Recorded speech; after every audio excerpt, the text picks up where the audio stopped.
It was just one rainy night, one mistake, one moment I never meant to happen.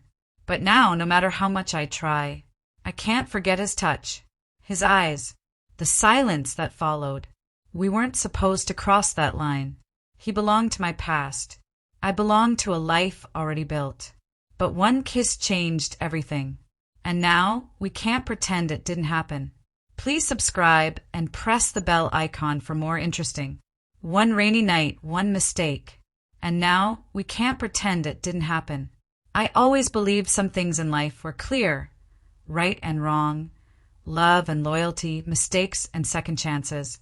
But that night, when the rain blurred the edges of everything, I crossed a line I can't erase. Not in my heart, not in his, and definitely not in the silence that followed. His name is Franklin Hayes. He's been in my life longer than most. My husband's closest friend, his best man, the one who always stayed late after barbecues and laughed a little too hard at my husband's jokes, the one I never looked at twice, until I did. My name is Lillian Carter, and until that night I thought I had a good marriage. Stable, predictable. Henry, my husband, was a practical man, calculated.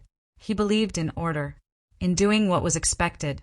He kissed me on the forehead before work, always called before flights, and never forgot our anniversary, even if the celebrations were muted and timed between meetings. Franklin was the opposite, a little reckless, warm, charming in a way that made rooms feel smaller when he entered. He had this easy way of pulling people in, like gravity, slow but impossible to resist. He was kind to my daughter, doting in a way Henry never quite managed. He listened when I spoke, not just heard, but listened. That rainy night started like any other. Henry had left for a finance conference upstate. The storm rolled in late, with lightning that lit the windows and thunder that rattled the old glass. Clara, our daughter, had fallen asleep early. I was left with the wine I'd opened, the fireplace crackling softly, and a book I wasn't really reading. Franklin showed up unexpectedly, dripping wet, his coat soaked through. "Car broke down a block over," he said, brushing the rain from his forehead. "Phone's dead." I didn't think. "Of course," I said, stepping aside. "You couldn't have picked a worse night for it." He smiled. Good thing I ended up at the right door. I offered him a towel and poured him a glass of the same wine I was sipping. It felt casual, harmless, but there was something about the way the fire lit his face, something in the way our conversation slowed, deepened. It wasn't what we said, it was what we didn't. The pauses held more than the words. We sat on the couch, two people with a shared history, but suddenly an unspoken tension started humming in the air. I laughed at something he said, and he didn't look away fast enough when I smiled. His eyes dropped just a little too low, and I noticed. I shouldn't have, but I did. "I should call a tow," he murmured, reaching for his phone again. "Still dead." "You can stay here," I said before I could stop myself. "Just for the night. Guest room's clean." He looked at me for a long moment. "Lillian." "It's nothing," I said quickly. "Your family." He nodded, but the silence that followed was not family. It was heavy, thick, undeniable. I stood to tidy up, needing space. But he followed me to the kitchen, helped me load the dishwasher. Our hands brushed, once, then again, and we didn't move away fast enough. He turned toward me, slower than he should have, the way a man does when he knows he's about to cross a line. "You okay?" he asked softly. "I'm fine," I lied. "Doesn't look like it." "Don't do that," I whispered. "Do what?" "Look at me like that." He didn't speak, just looked, and in that stillness, something cracked in me. Maybe it was the storm. Maybe it was the wine. Maybe it was all the nights I had spent feeling unseen. Maybe it was just human weakness. But when he leaned closer, I didn't stop him. I didn't even breathe. His lips brushed mine, soft, hesitant. Not a kiss, a question, and I answered. What happened next wasn't rushed.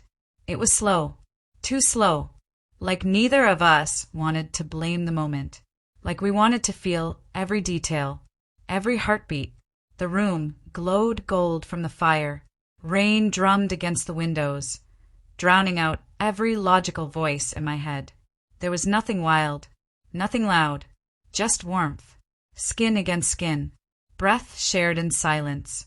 I remember the way his fingers traced the back of my neck, how his lips found the corner of my shoulder, how he held my gaze even when he shouldn't have. Every second was filled with guilt, but none of it stopped me. Afterward, we lay on the couch in the stillness, the storm easing outside. My robe slipped from my shoulder, and he reached to cover me gently. The tenderness broke something inside me. "What did we just do?" I whispered. "We can't pretend it didn't happen," he replied. "But we can pretend it didn't mean anything." We both knew it wasn't true.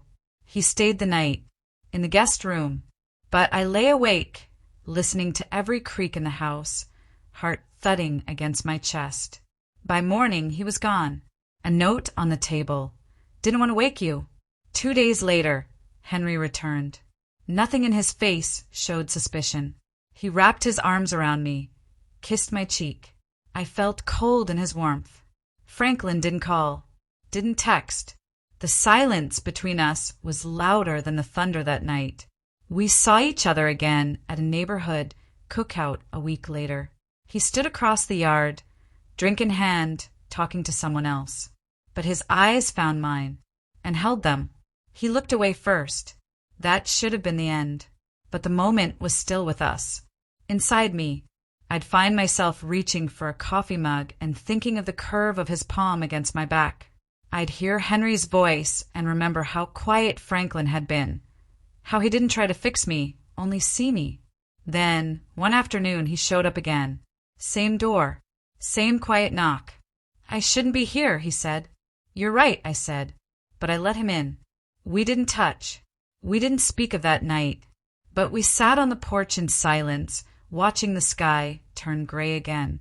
"I've been thinking about that night," he finally said. "I try not to." "Doesn't work, does it?" I shook my head. "We can't undo it," he said, "but we can choose what happens next." "And what is that?" He looked at me, really looked. "We stay away, for everyone's sake." He left before the rain started. I stood there long after he was gone. Weeks passed. The seasons changed. But inside me, nothing settled.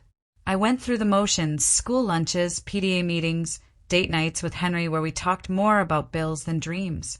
I tried, but part of me was still stuck in that storm, in that room, in that moment. Then came the letter. No name, just my name on the front. Inside, a single line in Franklin's handwriting. "I'll always be one rainy night away." I folded it up and hid it in a drawer I never opened, because we made a mistake. But it wasn't just one night. It was the beginning of something I can't explain. Not love, not lust, not quite regret, just truth. And every time it rains, I hear it again, that whisper in the storm, reminding me we can't pretend it didn't happen, even if we never speak of it again.